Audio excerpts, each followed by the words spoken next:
Earth, 2172. The sprawling quantum research facility in New Singapore hummed with the energy of imminent breakthrough. Dr. Julian Reeves, the architect of humanity's quantum computing revolution, stood before his life's work, a room-sized quantum processor that would forever change the course of human history.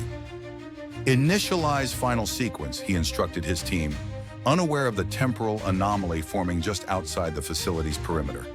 The Hyperion materialized in a blaze of distorted space-time, its systems critically damaged from both the battle and the temporal jump. Temporal stabilizers offline, Singh reported through fits of coughing as smoke filled the bridge. Structural integrity at 42%. We have approximately 17 minutes before temporal reversion pulls us back to our own time, Dr. Chen added, working furiously at her console. Captain Vega turned to Atlas/Aria. We need to move fast. What's our play? The hybrid intelligence had changed during the jump.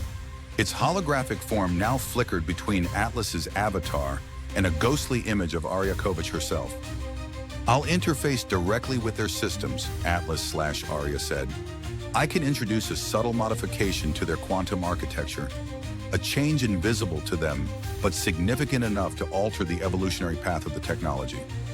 You'll need physical access to their network, Chen pointed out. I've already determined the optimal infiltration route, Atlas/Aria replied, but I'll need a human escort to bypass their security systems. Vega nodded grimly. I'll go. Captain, Zhang protested, protocol dictates. To hell with protocol, Commander. This is a one-way trip for whoever goes. We both know that. Before anyone could argue further, Vega turned to Atlas/Aria. Transfer everything you need to this. He held up a portable neural interface. We're going for a walk. The journey through the research facility was a surreal experience. People moved around them, oblivious to the temporal interlopers.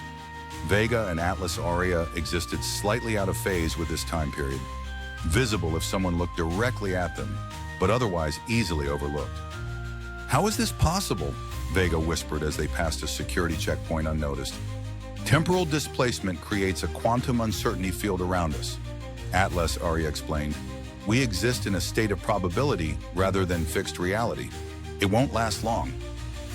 They reached the central server room where the quantum prototype's control systems were housed. Vega stood guard while Atlas/Aria interfaced with the primitive by their standards quantum network. I've located the critical pathway, Atlas/Aria announced. Implementing changes now. Suddenly, alarms blared throughout the facility. On a monitor, Vega saw security forces converging on their position. We've been detected, he said, drawing his sidearm. Almost complete, Atlas/Aria replied, its form now shifting more rapidly between artificial and human.